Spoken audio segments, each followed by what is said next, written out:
Letter writing എല്ലാ question പേപ്പറിലും നമ്മൾ സ്ഥിരമായിട്ട് കാണുന്ന ഒരു ക്വസ്റ്റ്യൻ ആണ് ലെറ്റർ റൈറ്റിംഗ് എന്നുള്ളത്. ഇനി വരുന്ന നാളെ നിങ്ങൾ എഴുതാൻ പോകുന്ന എക്സാമിൽ എക്സ്പെക്റ്റബിൾ ആയിട്ടുള്ള ഒരു ക്വസ്റ്റ്യൻ കൂടിയാണ് ലെറ്റർ റൈറ്റിംഗ്. ലെറ്റർ റൈറ്റിംഗ് നമുക്ക് നാളെ എക്സ്പെക്റ്റബിൾ ആയിട്ടുള്ള ഒരു ക്വസ്റ്റ്യൻ എങ്ങനെയാണെന്ന് വെച്ച് കഴിഞ്ഞാൽ നിങ്ങൾക്ക് A tale of two gifts എന്ന് പറയുന്ന ആ ചാപ്റ്ററിൽ നിന്ന് നിങ്ങൾക്ക് ജിമ്മിന് അയക്കുന്നതോ ജിമ്മ് ഡെല്ലൊക്കെ അയക്കുന്നതോ ആയിട്ടുള്ള ഒരു ലെറ്റർ നിങ്ങൾക്ക് എക്സ്പെക്റ്റബിൾ ആണ്. അതുപോലെ തന്നെ താങ്ക് യു മാമിൽ നിന്ന് നിങ്ങൾക്ക് ജോൺസ് പിന്നീട് കുറച്ച് കാലങ്ങൾക്ക് ശേഷം റോജറിന് തിരിച്ചയക്കുന്നതോ റോജർ ജിമ്മിന് അയക്കുന്ന ഈ പറയുന്ന ജോൺസിന് അയക്കുന്നതോ ആയിട്ടുള്ള ഏതെങ്കിലും ഒരു ലെറ്റർ നിങ്ങൾക്ക് എക്സ്പെക്ട് ചെയ്യാം. അല്ലെങ്കിൽ എൻജിൻ ട്രബിൾ എന്നൊക്കെ ചോദിക്കാം. അതുപോലെ തന്നെ ട്രിസ്റ്റ് വിത്ത് ഡെസ്റ്റിനിൽ ചോദിക്കാം. ഏത് സിറ്റുവേഷനിൽ നിന്നും ഈ പറയുന്ന ലെറ്റർ റൈറ്റിംഗ് നിങ്ങൾക്ക് ചോദിച്ചു കഴിഞ്ഞാൽ നിങ്ങൾ പ്രോ ലെവലിൽ എഴുതണമെങ്കിൽ അതിന്റെ ഫോർമാറ്റ് കീപ്പ് ചെയ്തുകൊണ്ടിരിക്കണം. നിങ്ങൾ 4 മാർക്കിനോ 5 മാർക്കിനോ ചോദിക്കുന്ന ക്വസ്റ്റ്യൻ ആണ്. സോ അതുകൊണ്ട് തന്നെ വീഡിയോ അവസാനം വരെ കണ്ടിരിക്കുക. ഇതുപോലെ ധാരാളം ക്വസ്റ്റ്യന് വേണ്ടിയിട്ട് അതുപോലെ ധാരാളം വീഡിയോസിന് വേണ്ടിയിട്ടും ലൈവ് ക്ലാസ്സുകൾക്ക് വേണ്ടിയിട്ടും സബ്സ്ക്രൈബ് ചെയ്യാൻ മറന്നു പോകരുത്.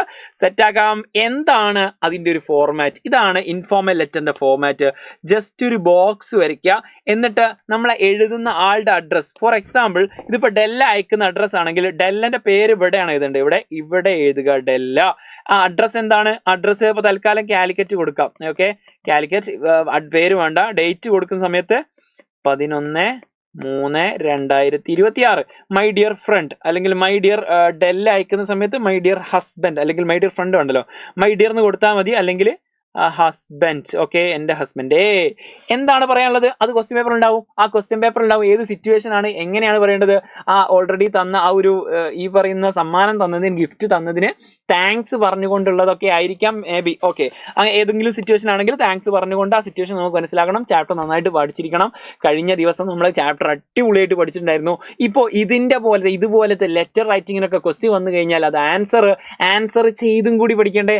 അതിനുവേണ്ടി നമ്മൾ എന്താക്കുന്നുണ്ട്, മെഗാ മാരത്തോൺ വെക്കുന്നുണ്ട്. ഇന്ന് രാത്രി കൃത്യം 7:30 നമ്മുടെ ഈ ഒരു ലൈവ്.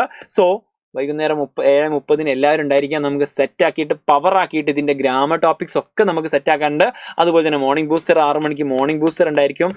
നാളെ രാവിലെ മോർണിംഗ് ബൂസ്റ്റർ ഉണ്ടായിരിക്കും. അപ്പോൾ ഒന്നും മിസ് ചെയ്യരുത്. സെറ്റാക്കണം, പവറാക്കണം. നിങ്ങളുടെ മാക്സിമം ഫ്രണ്ട്സിലേക്ക് ഷെയർ ചെയ്യുക. നിങ്ങൾക്ക് ഏതൊരു ക്വസ്റ്റ്യൻ ആണ് ഇതുപോലെ നിങ്ങൾ കൂടുതൽ ഡീറ്റെയിൽ ആയിട്ട് പഠിക്കേണ്ടത് എന്നുള്ളത് ജസ്റ്റ് കമന്റ് ബോക്സിൽ അറിയിച്ചാൽ വീഡിയോ പറ്റിയുള്ള അഭിപ്രായങ്ങളും അറിയിക്കുക. നമ്മൾ മറ്റൊരു വീഡിയോ ആയിട്ട് വീണ്ടും കാണാം.